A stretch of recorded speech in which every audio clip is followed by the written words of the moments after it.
Okay. I'm not signing nothing. Okay. I've been through the system, buddy. I know how it you works. have. I know you have. You're Jeff. not my friend. Yes, All you you're trying to get is some stupid ass confession, and you're not gonna get one. On a seemingly regular evening in 2011, alarm bells began to sound itself in a local 7-Eleven.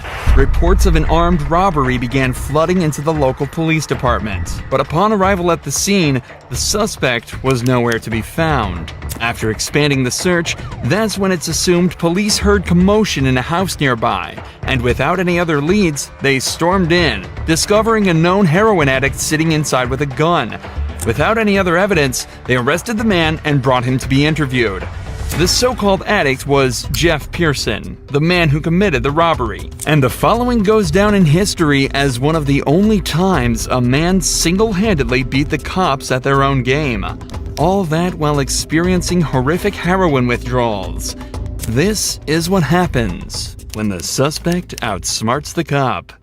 The next 24 hours were captured on police cameras within the interview room, but conversely to most footage similar to this, it was originally uploaded to the suspect's own YouTube channel on the 25th of September 2011. This is the first sign of what makes Jeff a cult figure and a legend within the interrogation community. Jeff was held in police custody for almost an entire day, but all of the footage from the 3 interrogation sessions held barely 15 minutes. Given that robbery and arrest took place within the state of Georgia, the usual minimum sentence would be around 10 years imprisonment, ranging up to a maximum of life without parole. But it would transpire that Jeff wouldn't end up doing a minute of this time. And instead of serving multiple decades behind bars, he spent a day being served drinks and candy while delivering a masterclass in what to do while in police custody.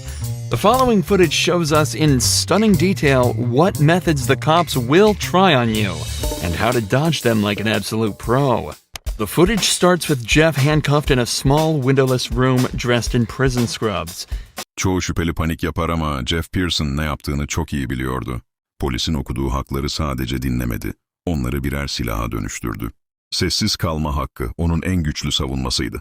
It's clear he's already been processed and spent some time in a cell, likely while the cops spent some time gathering the evidence and prepared to question him.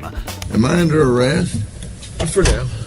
I'm under arrest? Yeah, I'll explain everything, but before I explain myself to you, before we talk to each other, I need to read your rights, okay? What am I under arrest for? Well, like I said, I need to read your rights first. Obviously, the charge is robbery, okay? Jeff immediately opens by asking if he's under arrest and on what grounds. From the first moment, it's evident that Jeff has done his research, as this is exactly what you should be doing in this situation. From here, there are 2 options. If you're not being arrested or detained, you can state that you're also not obligated to stay and answer questions. And you should be completely free to leave the interrogation. If you are being arrested, you can then immediately ask for a lawyer and stay silent until you're provided with one. These options give you the best chance of stopping the police in their tracks and allow you to create the best defense possible. What's amusing is that when you're being arrested in America, the officer is actually legally obligated to remind you of this. Take a listen to the Miranda warning that this detective reads out to Jeff. You have the right to remain silent. Anything you say can and will be used against you in the court of law. You have the right to talk to the lawyer for advice before we question you. If you cannot afford to hire a lawyer and you want one, a lawyer will be provided for you. If you decide to answer questions now without a lawyer present, you'll still have the right to stop answering questions at any time. Does that make sense? You've probably heard these before, haven't you? These 3 points are incredibly important and are often overlooked by the average citizen due to the panic of being arrested in the first place.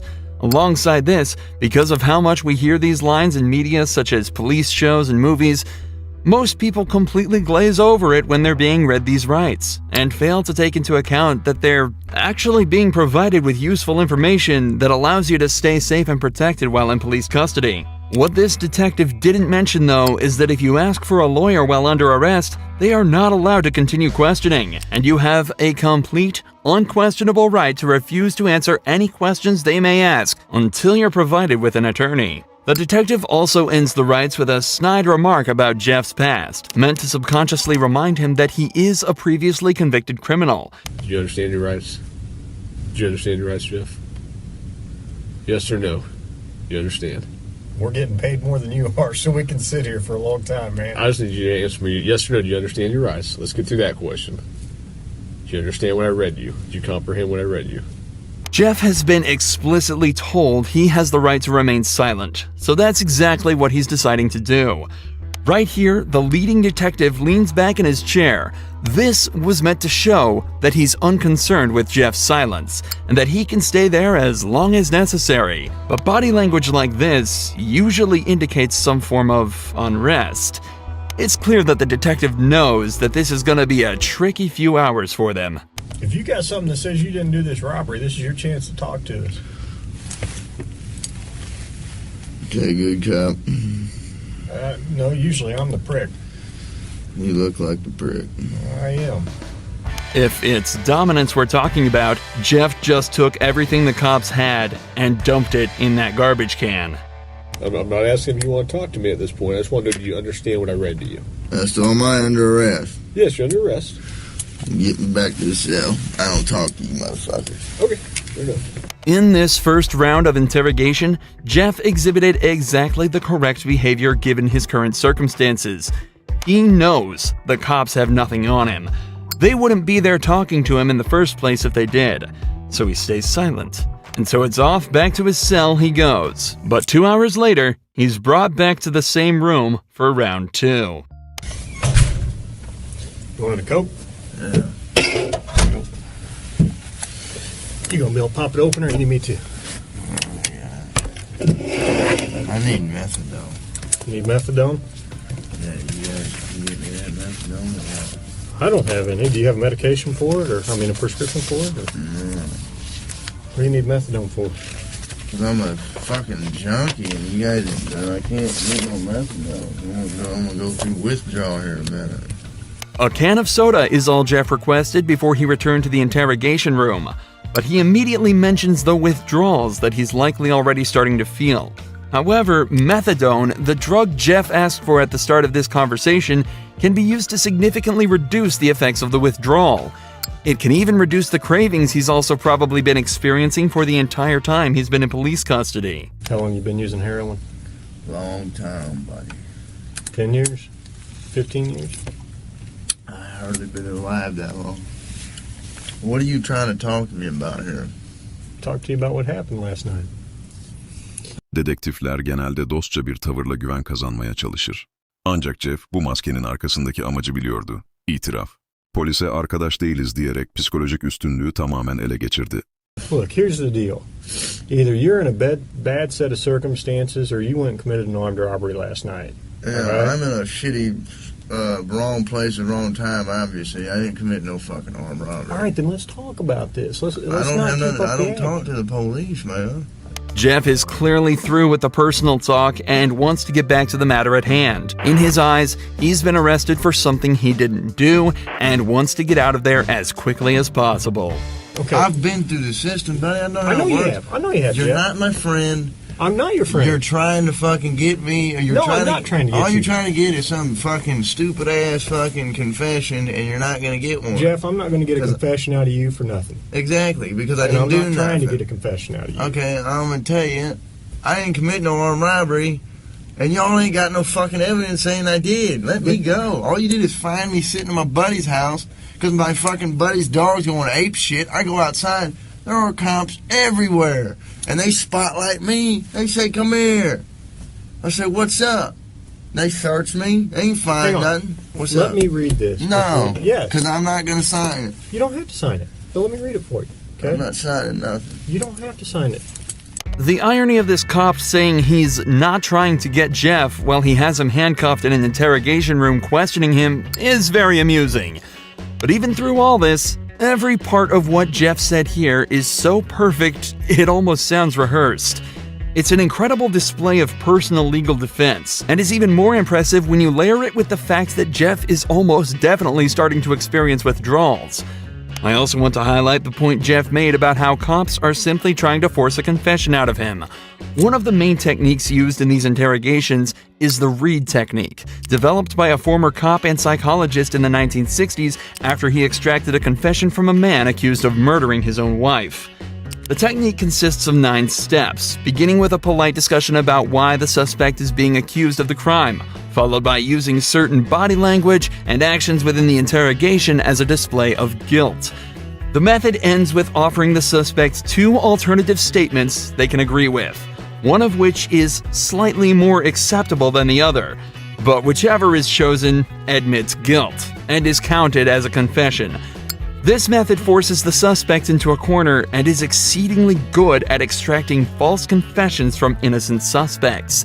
In fact, the original case that technique was formed around fell apart after discovering that the man in fact did not kill his wife and was tricked into giving a false confession. Absolutely next level gaslighting. Tell me what happened last night. Plain and simple. Your side of the story. I'm not talking to you. I'm warning you. All right. This is what I don't understand.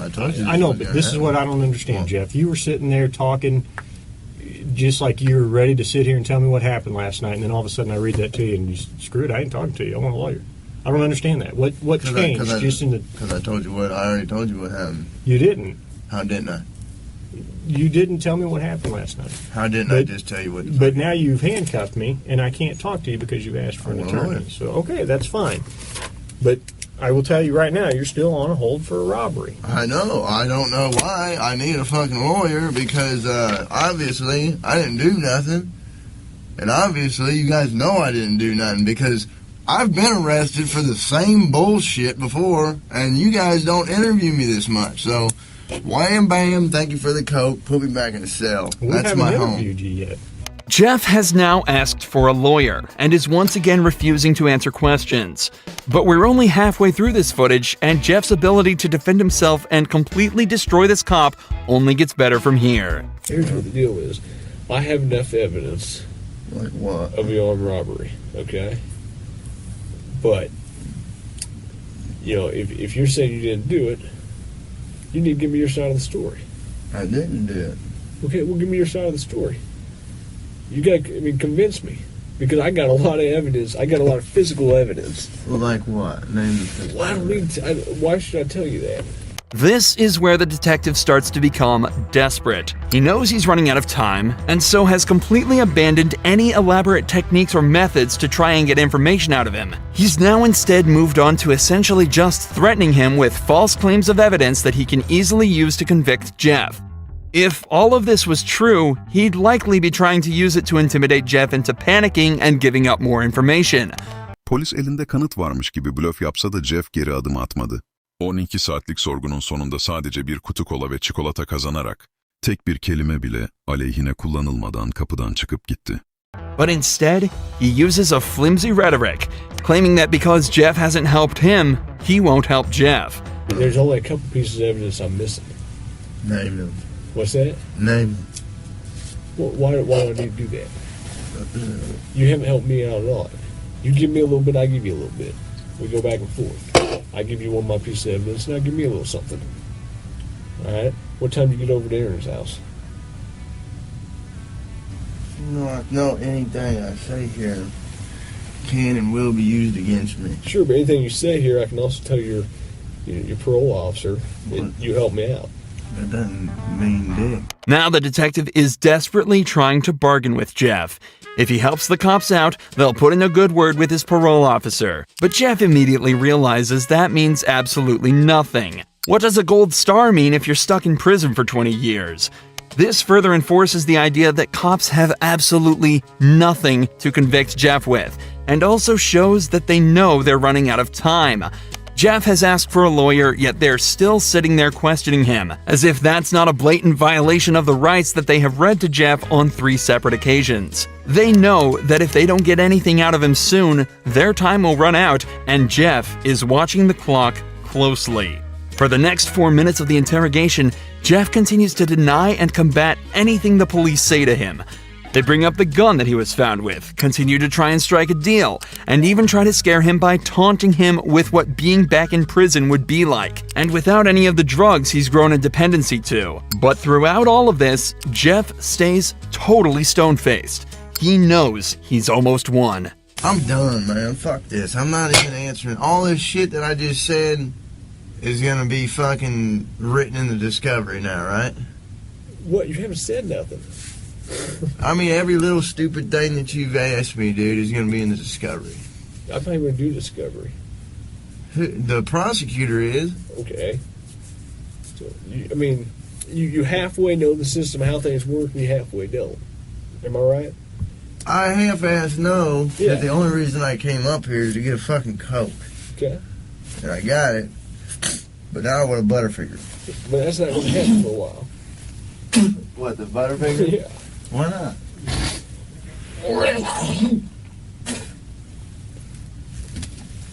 I need to go to the hospital. I'm coughing up blood. Okay.